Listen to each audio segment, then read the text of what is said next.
وَإِذْ قُلْنَا لِلْمَلَائِكَةِ اسْجُدُوا لِآدَمَ فَسَجَدُوا إِلَّا إِبْلِيسَ قَالَ أَأَسْجُدُ لِمَنْ خَلَقْتَ طِينًا۔ اور یاد کرو جب کہ ہم نے ملائکہ سے کہا کہ آدم کو سجدہ کرو تو سب نے سجدہ کیا مگر ابلیس نے نہ کیا۔ اس نے کہا کیا میں اس کو سجدہ کروں جسے تو نے مٹی سے بنایا ہے؟ مگر ابلیس نے نہ کیا۔ تقابل کے لیے ملاحظہ ہو، البقرہ آیات 30 تا 39، النساء آیات 117 تا 121، الاعراف آیات 11 تا 25، الحجر آیات 26 تا 42 اور ابراہیم آیت 22۔ اس سلسلہ کرام میں یہ قصہ دراصل یہ بات ذہن نشین کرانے کے لیے بیان کیا جا رہا ہے کہ اللہ کے مقابلے میں ان کافروں کا یہ تمرد اور تنبیہات سے ان کی یہ بے اعتنائی اور کجروی پر ان کا یہ اصرار ٹھیک ٹھیک اس شیطان کی پیروی ہے جو ازل سے انسان کا دشمن ہے، اور اس روش کو اختیار کر کے در حقیقت یہ لوگ اس جال میں پھنس رہے ہیں جس میں اولاد آدم کو پھانس کر تباہ کر دینے کے لیے شیطان نے آغاز تاریخ انسانی میں چیلنج کیا تھا۔ قال أرأيتك هذا الذي كرمت علي لئن أخرتني إلى يوم القيامة لأحتنكن ذريته إلا قليلا۔ پھر وہ بولا دیکھ تو صحیح کیا یہ اس قابل تھا کہ تو نے اسے مجھ پر فضیلت دی؟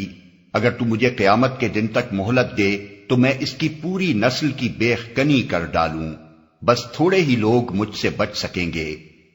پوری نسل کی بیخ کنی کر ڈالوں۔ بیخ کنی کر ڈالوں یعنی ان کے قدم سلامتی کی راہ سے اکھاڑ پھینکوں۔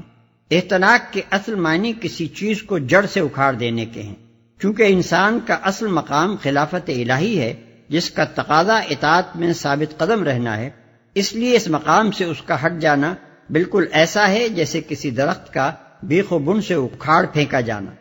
قال اذهب فمن تبعك منهم فإن جهنم جزاؤكم جزاء موفورا۔ اللہ تعالیٰ نے فرمایا اچھا تو جا، ان میں سے جو بھی تیری پیروی کریں تجھ سمیت ان سب کے لیے جہنم ہی بھرپور جزا ہے۔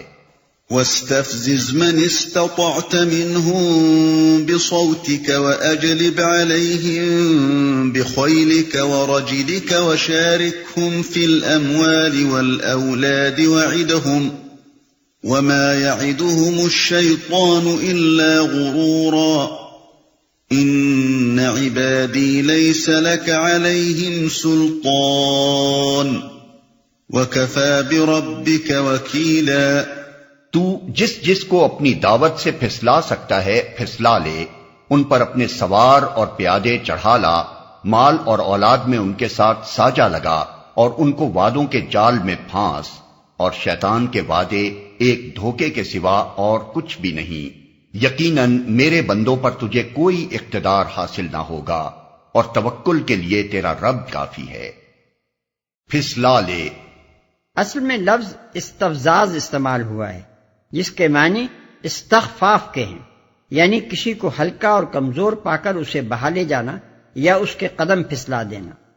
پیادے چڑھا لا، اس فقرے میں شیطان کو اس ڈاکو سے تشبیہ دی گئی ہے جو کسی بستی پر اپنے سوار اور پیادے چڑھا لائے اور ان کو اشارہ کرتا جائے کہ ادھر لوٹو ادھر چھاپا مارو اور وہاں غارت گری کرو۔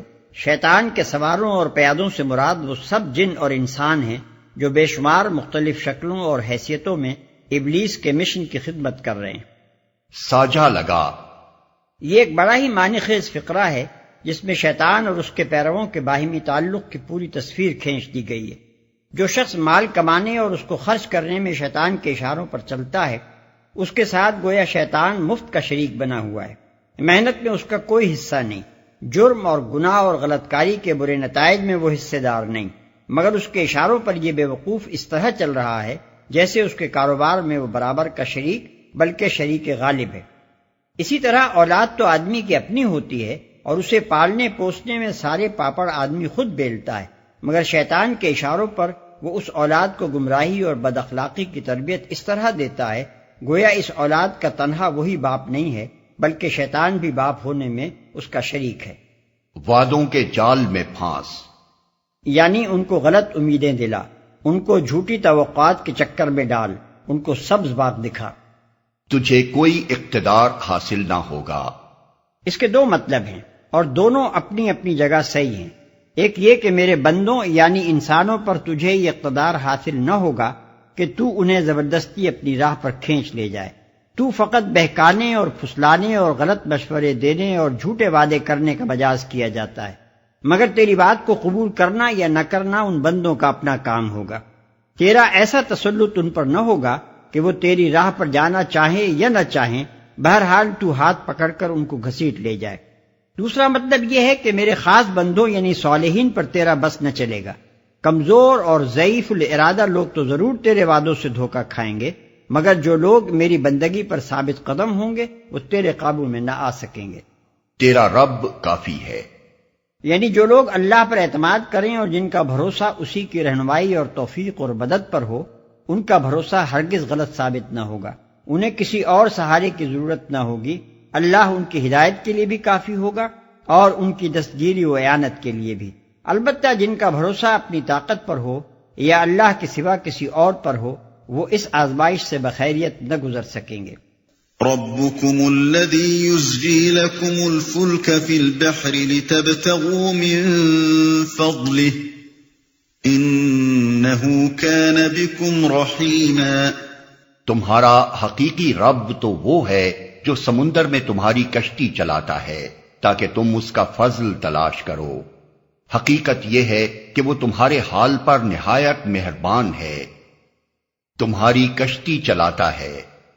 اوپر کے سلسلہ بیان سے اس کا تعلق سمجھنے کے لیے اس رکوع کے ابتدائی مضمون پر پھر ایک نگاہ ڈال لی جائے۔ اس میں یہ بتایا گیا ہے کہ ابلیس اول روز آفرینش سے اولاد آدم کے پیچھے پڑا ہوا ہے تاکہ اس کو آرزوؤں اور تمناؤں اور جھوٹے وعدوں کے دام میں پھانس کر راہ راست سے ہٹا لے جائے اور یہ ثابت کر دے کہ وہ اس بزرگی کا مستحق نہیں ہے جو اسے خدا نے عطا کی ہے۔ اس خطرے سے اگر کوئی چیز انسان کو بچا سکتی ہے تو وہ صرف یہ ہے کہ انسان اپنے رب کی بندگی پر ثابت قدم رہے اور ہدایت و اعانت کے لیے اسی کی طرف رجوع کرے اور اسی کو اپنا وکیل یعنی مدار توکل بنائے۔ اس کے سوا دوسری جو راہ بھی انسان اختیار کرے گا شیطان کے پھندوں سے نہ بچ سکے گا۔ اس تقریر سے یہ بات خود بخود نکل آئی کہ جو لوگ توحید کی دعوت کو رد کر رہے ہیں اور شرک پر اصرار کیے جاتے ہیں وہ دراصل آپ ہی اپنی تباہی کے درپے ہیں۔ اسی مناسبت سے یہاں توحید کا اثبات اور شرک کا ابطال کیا جا رہا ہے۔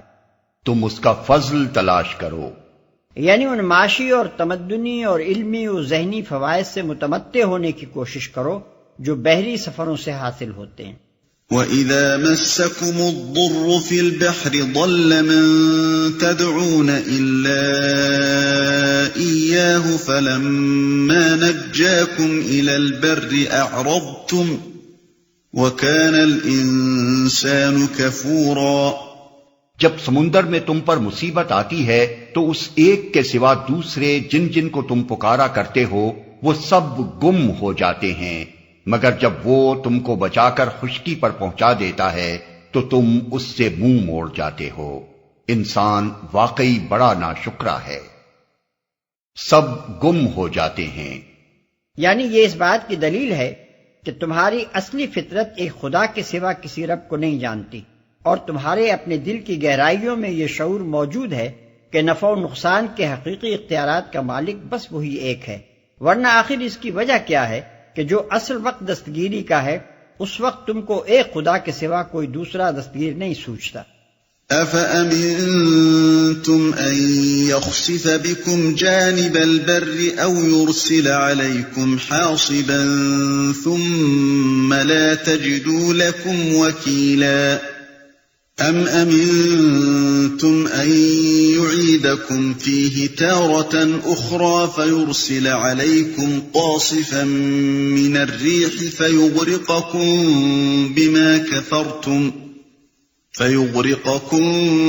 بِمَا كَفَرْتُمْ ثُمَّ لَا تَجِدُوا لَكُمْ عَلَيْنَا بِهِ تَبِيعًا۔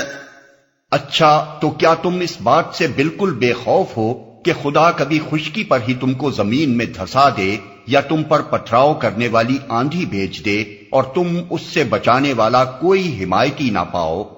اور کیا تمہیں اس کا کوئی اندیشہ نہیں کہ خدا پھر کسی وقت سمندر میں تم کو لے جائے اور تمہاری ناشکری کے بدلے تم پر سخت طوفانی ہوا بھیج کر تمہیں غرق کر دے، اور تم کو ایسا کوئی نہ ملے جو اس سے تمہارے اس انجام کی پوچھ گچھ کر سکے۔ وَلَقَدْ كَرَّمْنَا بَنِي آدَمَ وَحَمَلْنَاهُمْ فِي الْبَرِّ وَالْبَحْرِ وَرَزَقْنَاهُمْ مِنَ الطَّيِّبَاتِ وَفَضَّلْنَاهُمْ عَلَى كَثِيرٍ مِّمَّنْ خَلَقْنَا تَفْضِيلًا۔ یہ تو ہماری عنایت ہے کہ ہم نے بنی آدم کو بزرگی دی اور انہیں خشکی و تری میں سواریاں عطا کی اور ان کو پاکیزہ چیزوں سے رزق دیا اور اپنی بہت سی مخلوقات پر نمایاں فوقیت بخشی۔ یعنی یہ ایک بالکل کھلی ہوئی حقیقت ہے کہ نوع انسانی کو زمین اور اس کی اشیاء پر یہ اقتدار کسی جن یا فرشتے یا سیارے نے نہیں عطا کیا ہے، نہ کسی ولی یا نبی نے اپنی نوع کو یہ اقتدار دلوایا ہے۔ یقیناً یہ اللہ ہی کی بخشش اور اس کا کرم ہے، پھر اس سے بڑھ کر حماقت اور جہالت کیا ہو سکتی ہے کہ انسان اس مرتبے پر فائز ہو کر اللہ کے بجائے اس کی مخلوق کے آگے جھکے۔